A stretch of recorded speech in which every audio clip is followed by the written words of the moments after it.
So praise the Lord. Yes, kingship. We are now with Joseph in a place that the Lord prepared him for. And the Lord prepared the place for him. He had absolutely the favor of Pharaoh, and he started to deal with the people that were affected by famine, starvation. He deals righteously. And as we said before, it's bringing value to Pharaoh. At the end of the day, he was working. He was there for Pharaoh. He was, yes, Pharaoh got him to be super top, the Lord, but he was still under Pharaoh. So because he was under Pharaoh, he wanted to bring value and bring all the riches and power, authority to Pharaoh. I'm sure that Joseph didn't miss anything. He had everything he needed. But it's interesting how everything of his ruling, every aspect of the ruling was enriching Pharaoh. Okay, so this is important. This is part of being under authority, so you can have authority. He had delegated authority from Pharaoh, so his authority was absolutely respected and very clear, while he stayed under the authority of Pharaoh. So, yes, think about that. So the second aspect of the kingship, the ruling, was gathering the livestock possessions. So people finished, they finished the money, and they said, well, after a couple of years, we are still hungry. What shall we do? So Joseph says, okay, bring your livestock. He didn't need them, but everything was for Pharaoh. So I was thinking what this realm means, because we can have ruling over money. We can understand the incorruptible, but part of this world system, there's still, this kind of a livestock. And, I'm not talking about the pets. And in that time, there were, of course, the cattle and the donkeys and the goats. So I do remember talking about cattle.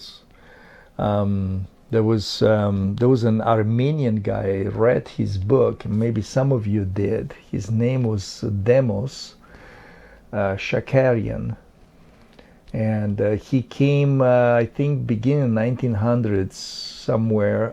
There was a big persecution of the Armenians back in Armenia.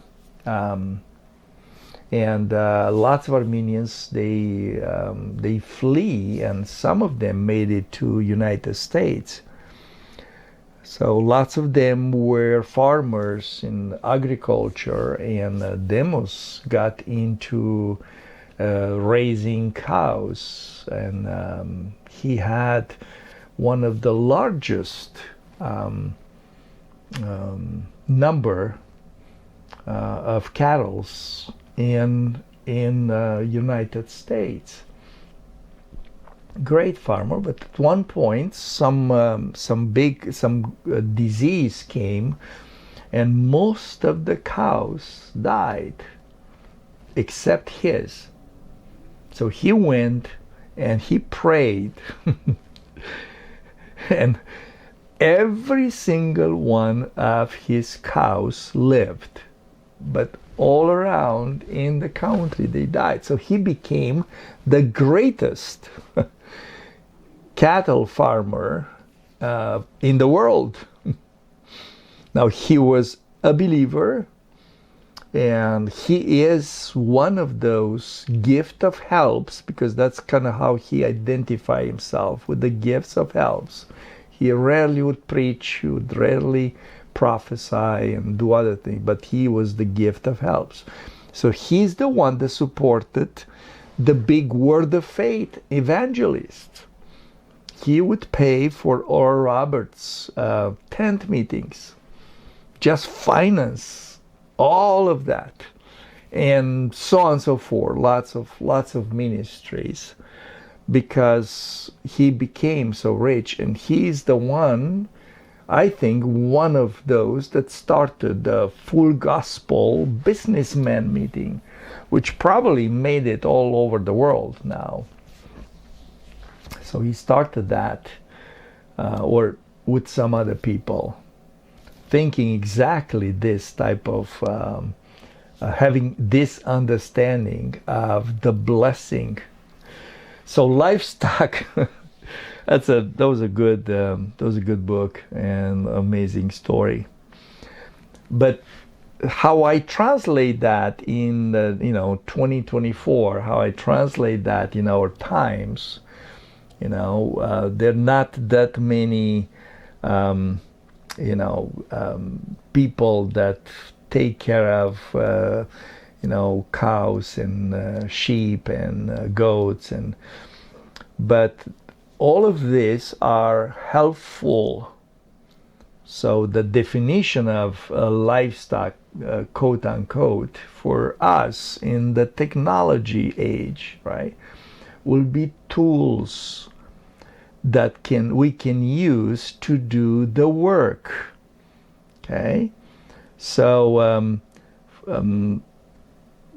for example, all this technology, the laptops, the apps on the phone, connect you with the bank, and they can do so many other things.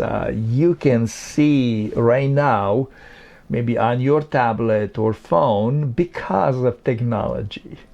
And this amazing camera and the live streaming and the recording actually helps me to send this to you. So this is technological livestock. Okay. I was thinking sometimes, how did Adam and Eve in the garden before sin, how did they tend the garden? How they use? Because they were not they were not sweating. They were not working hard. They were not toiling to try to tend the garden. So their tools must have been some kind of a spiritual type of tools, right? Maybe they use words. Maybe they would look at things and they start growing. There was light, there was words, power of words. There's so many things that probably were tools. So today these tools, again, they are these technological wonders. But I'm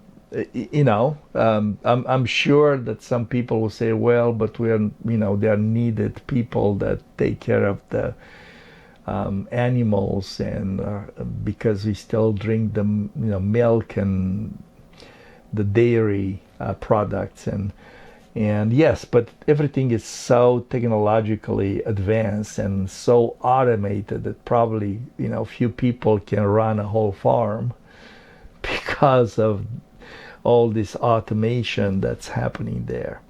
So we just wanna see the ruling in the world. That's where we are. How we are kings dealing with these tools, the helpful tools. right? Dealing with the cars, dealing with the phones, dealing with the networks, the internet, apps, all the things that are useful for us, okay? But we have to rule over them. They are building something, they are helping us to do some things, but we have to be above. Okay, if the refrigerator doesn't work, you cannot come down from the heavenly place next to the right of hand of Father and come with a pity party and start thinking about that, and you cannot get it out of your, the car breaks. It's like, this is it, this is the end of the world. Yeah. So yes, I think from above, as kings, we have to learn how to rule over these helpful tools, okay, helping elements that are coming to us. Okay, so I have couple of things that I want to share with you that help me and bring lots of order in my life dealing with these tools. One is called the wise planning. Okay, we have planners, we have schedulers, we have reminders, we have phones, wise planning. And here is the word, Proverbs 24:27. Prepare your outside work. Make it fit for yourself in the field, and afterward build your house. Yeah, you hear the wisdom. You understand why so many things have to be set. Maybe about your house, maybe about your kids, maybe about your spouse, maybe about your job, maybe all those things.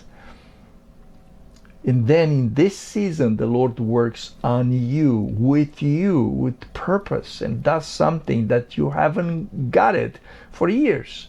But all the other outside work had to be done first. This is called wise planning. That means the wisdom establishes the foundation of your plans in order. Like, you go and gather the people and know the people are interested before you start a training center. You don't invest in building a training center and then say, well, I have a training center, I'm interested in being trained.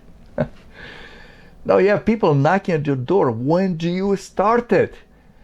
Okay? So you work the field first and then you build.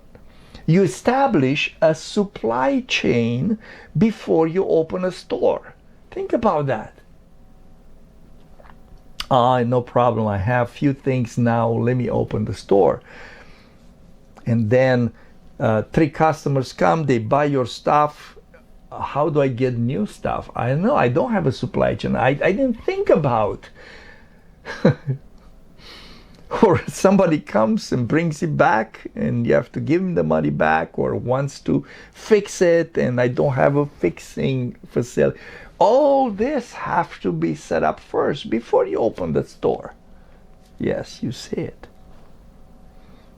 You don't just write a book. I mean, if you want the book to be useful, you have to think about the presentation, the audience. Where does it go to? About printing, how do you print it? About distribution, are you gonna put it on Amazon? Are you gonna send it to people that you know? It's gonna be a type of printing house, a printing press, a place that they can actually distribute it for you. How do you deal with that? So yes, the content is the most important, but you have to think about preparing the field. This is part of wise planning. Very important. I'm thinking a lot of how the Lord grows, our church, maybe in the places that the Lord is using you. And lots of preparation happens. And several times I saw it, and I really was so thankful, Lord. I thank you that we don't have a huge number of people coming at once. It's not a big church, because our vision is, yes, we want to grow, we want to build this house, but we have to know what to do with the people that are coming. We don't want spectators. So the vision of the house, it has to have this work in the field prepared and ready first. So we set up this, we work with this. We establish homes, we establish groups and training places and develop leaders and training leaders. Okay? So when people are coming, no problem, here it is. That's called wise planning. And the word, Proverbs 24:27. Another thing dealing with this tools. I know you like it. I think it's very important, especially for the ones they're kind of visionaries and want to start businesses, or they lead different areas, the ministry, different areas in a business, or lead the family. That's definitely a big thing. So another place is it says walk circumspectly. Okay, so what does it mean? What does it mean that you walk circumspectly? Okay, so here's the word. Micah 7:11. In the day when your walls are to be built around the city, right? In that day the decree shall go far and wide. So the increase, the broadcasting, the decree to go far and wide, it's happening only when the walls are built. I remember Nehemiah. He goes and first he starts building the walls of Jerusalem that were broken. And what a wise, I'm not sure if Micah was a contemporary and he was one of the prophets there, but what a wise walking circumspectly. So look around. That means you look from different type of points of view. Listening to counsel by multitude of counselors, there is victory. Why? Because different counselors hearing the Lord will come to you from different perspective. No, you don't want the perspective of the flesh. You don't want the perspective of the world. But it's from the Lord. These are the walls of the city. So you walk around and you look at every other possibility and things that can happen. You walk around and you listen to wisdom and listen to questions. Okay, if this is not going to work for another 2 years, are you going to do this? Or is your decision something that's going to prosper this ministry, prosper this business for 10 years from now? What is the purpose in mind? Walk circumspectly. Look around and maybe go a few times around. The walls in I think the book of Isaiah were called salvation, and the gates praise. So yes, the walls will have gates. The gates can close and the gates can open. Okay? But you need to have those walls. It doesn't mean I'm not going to be open for everything, open for ideas. It doesn't mean I'm going to be just in myself and me and only me. No, that those walls doesn't mean. It means walking circumspectly and looking from all around, being protected from things that maybe you don't think about, but the walls will protect you from them. Okay? And being able also to launch the decree through the gates, open the gates, and the decree is launched. So, a couple of things dealing with this, the tools that the Lord gives you. Could be buildings, there could be facilities of different things, could be tools, software tools, ideas. Yeah, what about that? How to deal with ideas? Well, walk circumspectly, surround them, and wise planning, how to deal with ideas. So I know this is helping you. Just go through the Word and maybe find other places where He is teaching us how to rule in this situation.